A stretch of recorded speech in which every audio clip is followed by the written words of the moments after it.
Yes, hello and welcome to the Tulip Airway channel. This is video 3 in a series of 6. This particular one looks at whether it is potentially possible or even desirable to replace all Guedel Airways worldwide.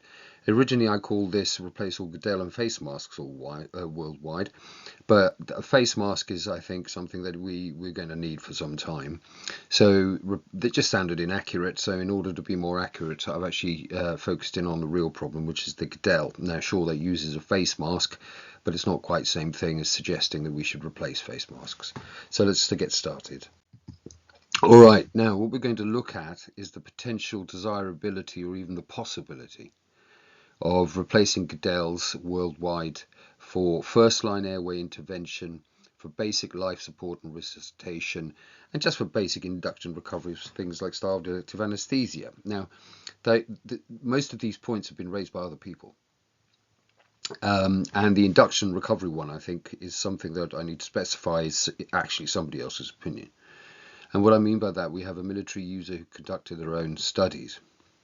These studies were actually presented at the World Congress of Military Medicine in Brisbane in September of 2024, so last year from when this video was made. And their own studies confirmed 100% success, no failures, no side effects. And it was them who postulated that really every anaesthetic should be induced and recovered with a Tulip rather than a Guedel mask. And to be honest with you, I'm kind of inclined to agree, but what I'm also inclined to agree upon is that, you know, if you're going to use it for the beginning and end, why don't you just use it for the anaesthetic? Well, anyway, let's go through it. Now, I think the first thing I want to do, particularly with those who I think are, you know, a bit long in the tooth, is how long did it take you to learn to use a Guedel face mask when you first started anaesthetics? You know, as the first year, you know, first month anaesthetic SHO, or indeed if you're a paramedic or anything like that. I mean, this video applies equally to everybody, right? But basically, you know, let's go straight for the more cynically minded, yeah. But basically, you know, in all honesty, I've asked around, and it's between 1 and 3 months. And for me, it was certainly, you know, more than a week. I mean, it might have been a month, something like that. It certainly wasn't immediately.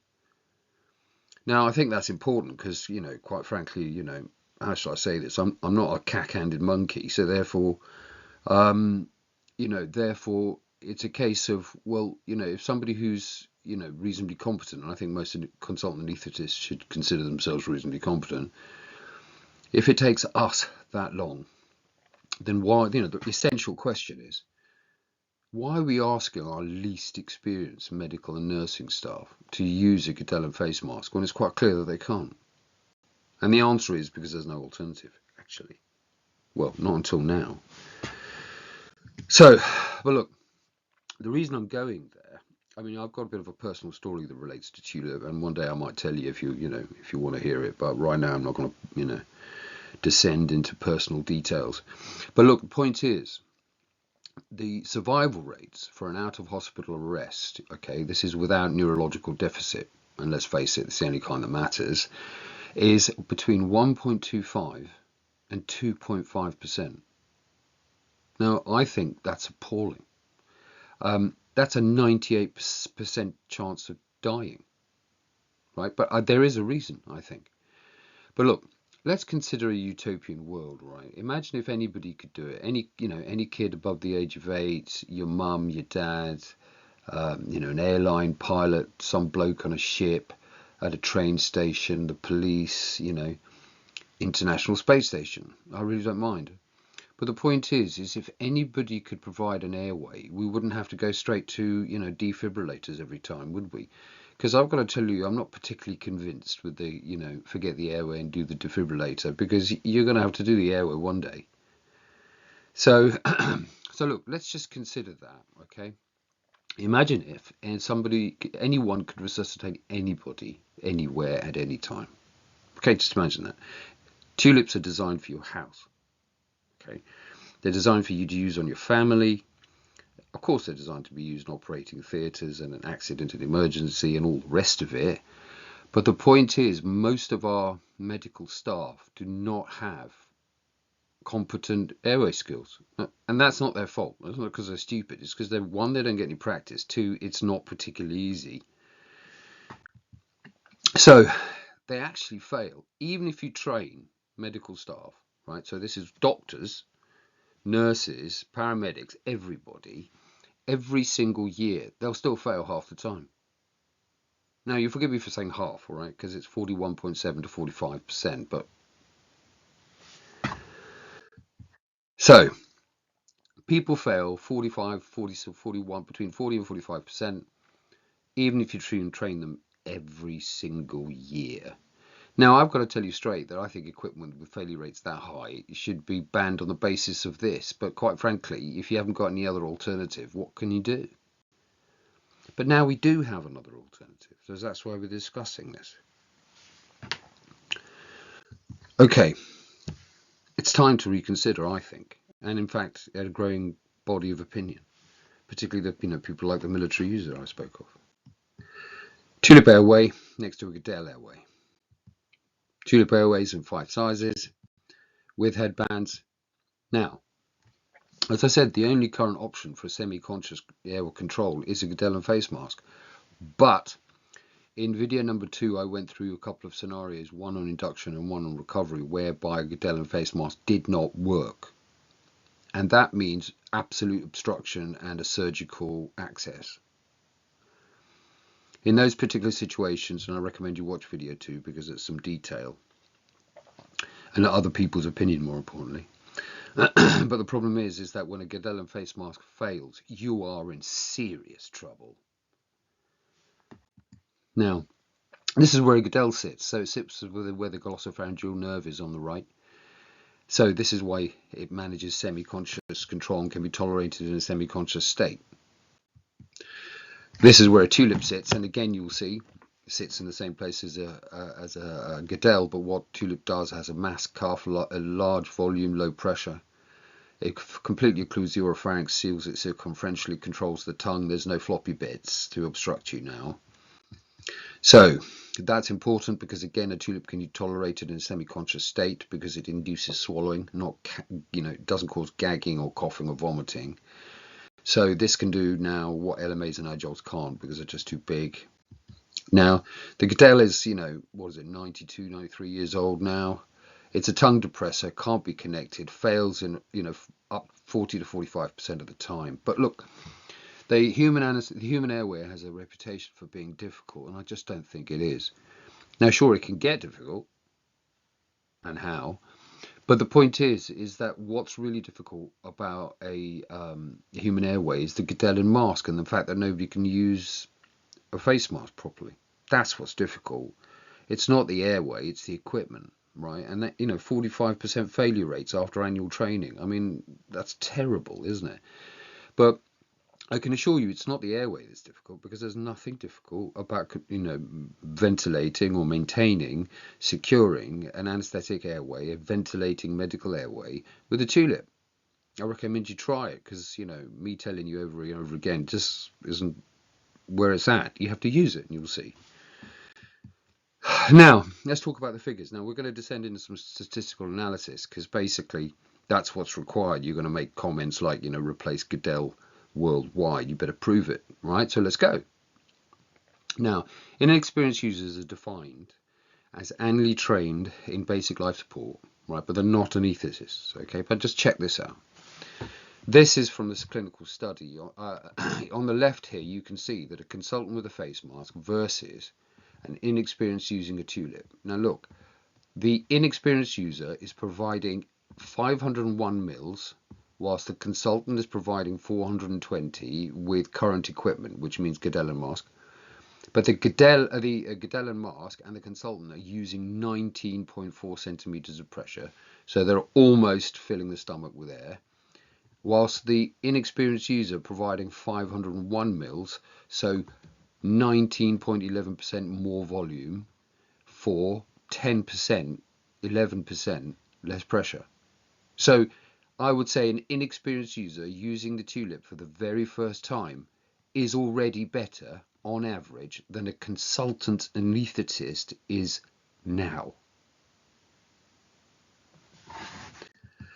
Okay, excess pressure. Let's talk about ventilation into the stomach, right? Consultant anaesthetists generate excess pressure 40% of the time. Now you have to huff and puff. You really have to push it with a Guedel because it's high resistance. And they do that, and they get an average of 420 mil. But an inexperienced user using a Tulip on first contact provides 501 mils and only overventilates 18.9% of the time. Now they're not consultant anaesthetists. Consultant anaesthetists can feel pressure through their fingers. So the Tulip demonstrates that it reduces regurgitation risks. So that's with consultants and inexperienced users. So it's providing better ventilation, less pressure, less risk. Okay. Now, basically what we've got here, in all honesty, you only need about 10 or 15 centimeters of water to ventilate with a Tulip, and you'll end up with between 400 and 500. If you push it a bit more towards 15, you end up with this kind of volume on average. That's because the Tulip has the biggest breathing tube of any anaesthetic airway. Okay, now let's go through this. These are the statistics now. This is the status quo. So this is an inexperienced user with a Guedel and Facemask, right? So comparing an inexperienced consultant with the same equipment. The consultant completely, destroys the performance of the inexperienced user. But that's what being a consultant's about. You know how to use a Guedel and mask, isn't it? That's actually what it's about.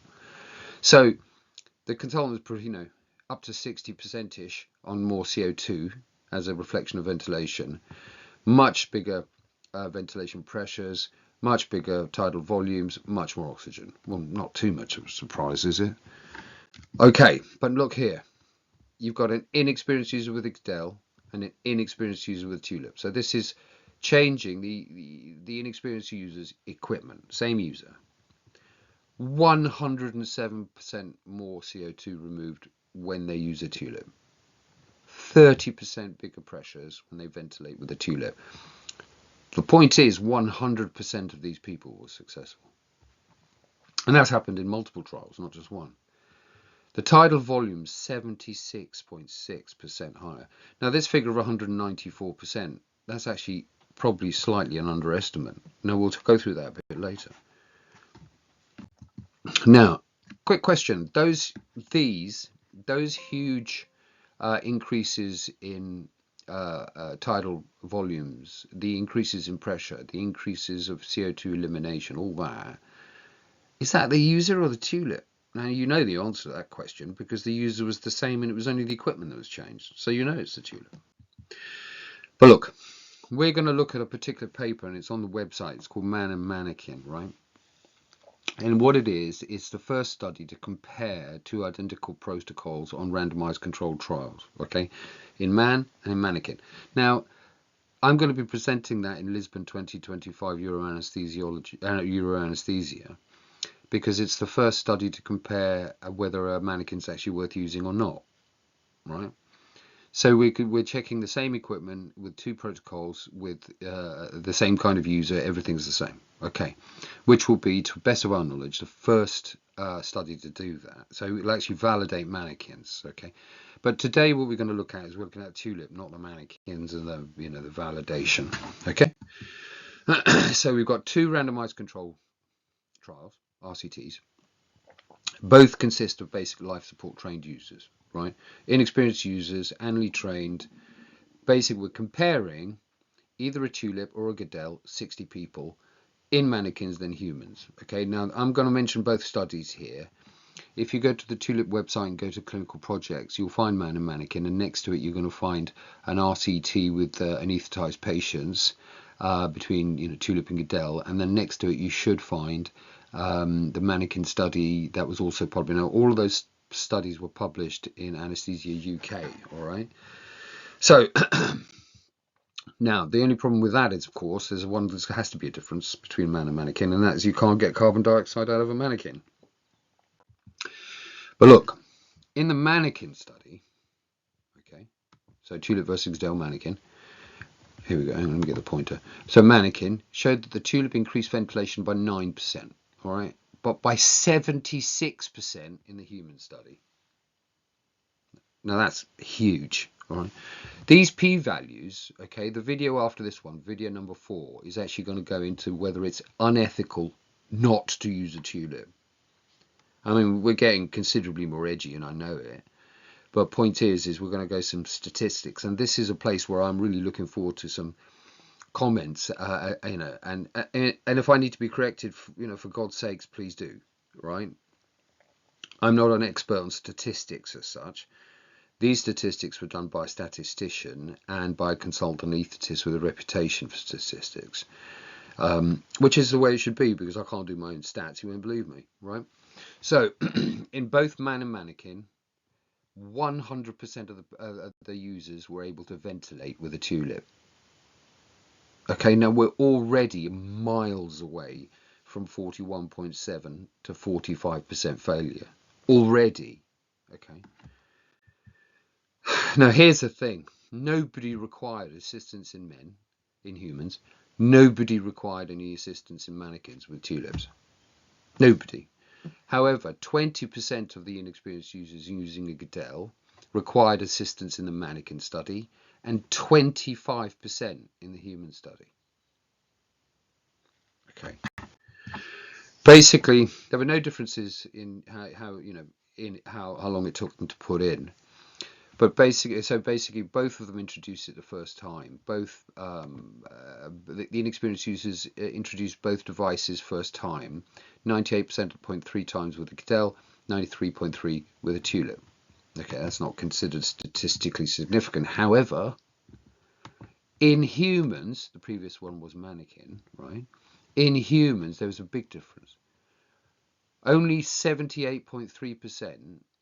So 47 out of 60 inexperienced users managed to insert basically the device for the first time in a human, and 96%, almost everybody, with a tulip. Okay, previous one was mannequins, this is humans. Now, here's so you'll be unsurprised to hear, right? You'll be unsurprised to hear that basically 76% of people preferred to use a tulip in the mannequins and 78% in the human. I mean, that's almost identical, but there you go. Now, let's go through this. Now, what's really important on this slide are these p-values, right? These are the published p-values, because that's the, even that's more than you're allowed to publish. You're only allowed to publish to 0.01. But the fact that we're limited in what we can publish is actually a concern. Because in the video that we go after this, I'll reveal the real statistics of tulip, and that the real statistics of tulip then beg a question, and that is it not unethical? No, let me rephrase that, there's too many nots. Is it unethical not to use a tulip? Now, that's another one. I'm looking forward to your comments, but let's go through this one, right? Tulip insertion first time in men, 96.7. In mannequins, 93.3. Guedel insertion first time, significantly lower in men, roughly the same in mannequins. That's important. Success rates, 100% for tulips in both men and mannequin. Guedel, 58% success in humans. That's a massive difference. 80%, that's also a big difference. Now, let's go through inadequate ventilations.